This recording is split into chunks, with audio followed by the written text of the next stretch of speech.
আসসালামু আলাইকুম। সবাই কেমন আছো? আমি আবারও আসলাম তোমাদেরকে আজকে নতুন একটা ছবি এঁকে দেখানোর জন্য। আজকে আমি কে আর এল দিয়ে একটা সুন্দর ছবি আঁকবো। কে দিয়ে আঁকবো একটা মাছের ছবি। কে দিয়ে আঁকার জন্য প্রথমে আমি কে অ্যালফাবেটটা এঁকে নিলাম। এরপর মাছের লেজটা আমি খুব সুন্দর করে এঁকে নিচ্ছি, কার্ভ করে নিচ্ছি। এরপর মাছের সামনের দিকটা আমি ত্রিভুজের মতো করে এঁকে নিলাম। তারপর মাছের চোখ দিয়ে দিলাম, মাছের ঠোঁটটা এঁকে নিলাম। এরপর মাছের পেছন সাইডে কয়েকটা শেড দিয়ে দিচ্ছি।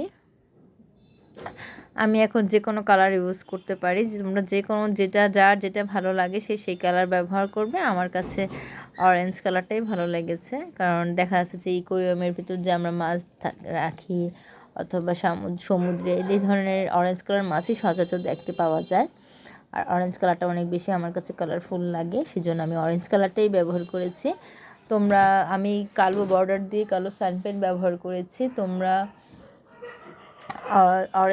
অরেঞ্জ কালার দিয়ে ভেতরেরটা বর্ডার কালার করেছি। তোমরা ইচ্ছে করলে পেন্সিল রং, জল রং, মোম রং যে কোনো কালার ব্যবহার করতে পারবে।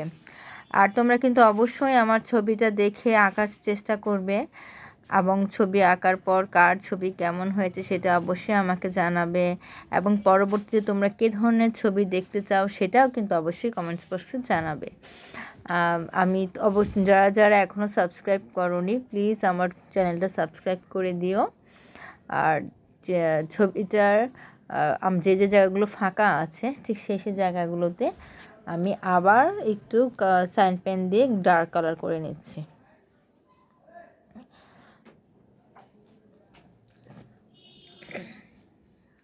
সাবস্ক্রাইব করবে তোমরা সবাই প্রত্যেকে। এবার আমি ছবিটা কমপ্লিট করলাম। এরপর আমি এল দিয়ে আরেকটা ছবি এঁকে নিচ্ছি। প্রথমে অ্যালফাবেটটা এঁকে নিব। এল দিয়ে একটা বালতি আঁকবো, তো দুই সাইডে দুটো ছবি এঁকে নিলাম। এর বালতির মুখটা দিয়ে ফেললাম। এরপর বালতির একটা হ্যান্ডেল দেব। এই তো এখন বালতিটাকে আমি একটু কালো সানপেন দিয়ে বর্ডার মোটা করে বর্ডার করে নিচ্ছি। তোমরা যে কোনো কালার ব্যবহার করতে পারবে।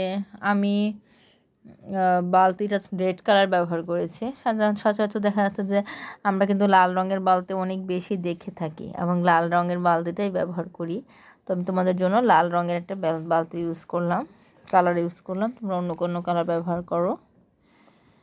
লাল কালারটা যে জায়গাগুলো সাদা আছে সেই জায়গাগুলোকে আর একটু ডার্ক করে কালার করে নিতে পারো। তারপরে তোমরা প্রত্যেকটা জায়গায় ফাঁকা জায়গাগুলোতে আমি কালার করে নিচ্ছি। এরপর নিচের বর্ডারটা আর একটু গাঢ় করে নিলাম। আর ভেতরে পানিটা যেহেতু যে কোনো কালার হতে পারে, আমি নীল কালার ব্যবহার করেছি। এই তো আমার ছবিটা এখানে আমি কমপ্লিট করে ফেললাম। তোমরা কিন্তু অবশ্যই জানাবে আমার ছবিটা কেমন হয়েছে। আল্লাহ হাফেজ।